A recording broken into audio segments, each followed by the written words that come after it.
Defence Minister Judith Collins joins us now, and I know you've had a busy morning. Minister, good morning to you. Good morning, Sean. Boy, can I just say, we've only had one topic this morning, and New Zealand is engaged on the announcement yesterday in a major way. I don't know if it's the demographic of our audience. Can I just say, it felt yesterday with all the top brass there, like this is quite a watershed in defence spending and our military in New Zealand. It's been a while coming, and it's been a hell of a lot of hard work from quite a few people. And I think that yesterday you would have seen and I'm sure everyone's seeing it around the country, enormous uptick in the morale of our Defence Force, understanding that the government gets it. We're not living with our head in the sand, and we are very aware that the world is not the way we'd like it to be. The Prime Minister said yesterday we're moving from a time, perhaps a geopolitical time of rules, to a geopolitical time of power, where might maybe is right. Has it been a problem that in real terms New Zealand hasn't had any might for quite some time? Well, we've had some might, but obviously in discrete areas, and I think we would never want to underestimate just how valuable our special forces are to us and also to our friends. But it is very important to understand that we are we're a maritime nation. We have a very large area that we need to be aware of in terms of our maritime patrols. We have international criminals that are taking methamphetamine, everything else across the Pacific, infiltrating New Zealand's close friends in the Pacific and causing mayhem. We also have illegal, unregulated fishing in the Pacific, and then we have others coming into our area. We have, we must be really aware. We have communication links, obviously in satellites, but we also have them in undersea cables. Do we also have, Minister, do we also have friends and allies who feel like we haven't been pulling our weight for a while? Well, I've never had them be so blunt as to tell me that, but I certainly know that some of our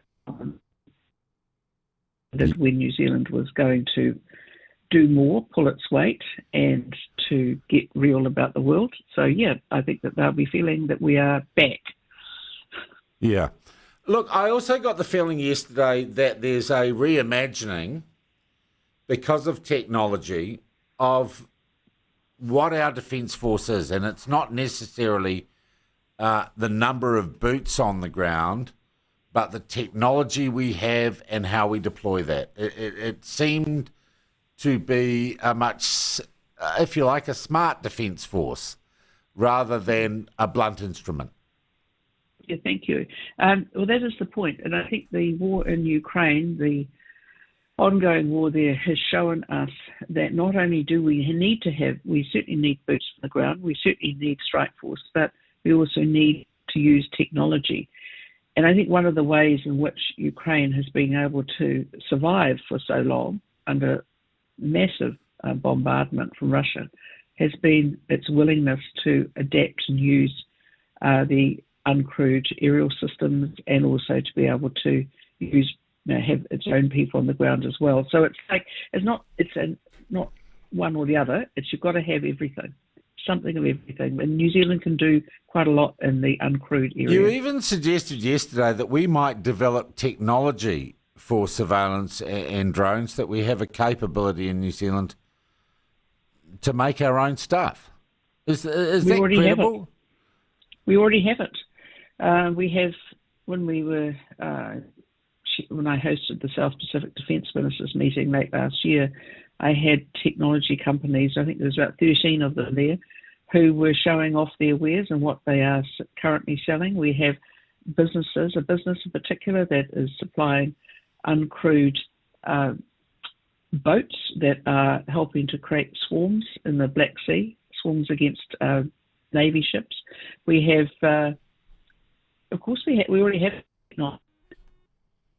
scaling up an understanding that our New Zealand defence industry has been struggling because we haven't really had the same relationship with NZDF that they need to have. So they can sell overseas, they can now sell to us, and that's really important. Judith, a whole lot of old Tuskers like me remember the days when the Skyhawks went, and bring back the Skyhawks.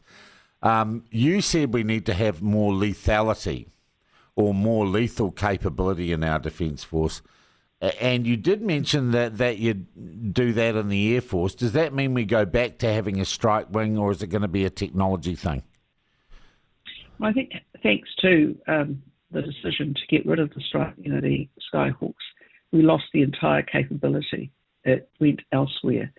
And so that would just take so long to do. But what we do have is we do have the P-8A Poseidons, the relatively new planes, and they are going to finally be fitted with missiles.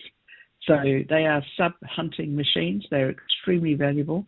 They were useful when the intercontinental ballistic missile was set off across the Pacific last year by China. They were useful when we had the visit from the Chinese task force, and they are going to be fitted with missiles. And so are, by the way, our Navy ships are going to have better missiles as well. Yeah. I asked yesterday at the press conference, and I just want to reiterate: there's no use having a plan that projects out, 9 or 10 or 15 years, if the other side of Parliament, because governments do change, isn't signed up for this. Is there a multi-partisan approach to this new defence strategy, or are we going to have a change of government and suddenly the country goes peacenik and we pull the plug on this? Well, I spoke to Chris Hipkins yesterday, and I sent him a copy of what we're doing. I also explained to him that we've taken the 2019 plan, which was the New Zealand First Labour plan. Yeah. With the Oh, Judith, really you're breaking up. Are you in motion? Oh, I'm sitting still. I explained to him that we weren't throwing away the work that they'd done, but what we were doing was we were funding it. So, and we've added quite a lot more to it as well. So I thought he was broadly supportive. Obviously, he has his own caucus to deal with, but so you're not ruling out that a change of government could throw this all out of whack, and I don't know, we'd be wearing tie-dye T-shirts again. Oh, I can't explain what a Greens, Te Pāti Māori and Labour might do, but the way I see it, most New Zealanders understand 20-year-old hippie world. We have to get real, and we are very aware that the world's changing. So I reckon that Labour would go along with it, although God knows what the Greens and Te Pāti Māori would want to do. All right, look, as you've raised it, and I didn't have it high on the agenda, you are the chair of the Powerful Privileges Committee, which is, I think, the way we describe it, the powerful... I don't know why they wanted to describe it like that. Yes. But, geez, I've looked at that and I've talked to people around Parliament. The Māori Party are, well, thumbing their nose at you. Where is that going? And I do not want to get you in trouble for talking about the workings of the Powerful Privileges Committee, but it seems to me there's a real conflict there if we've got a party in Parliament that doesn't recognise the authority and the sovereignty of Parliament itself.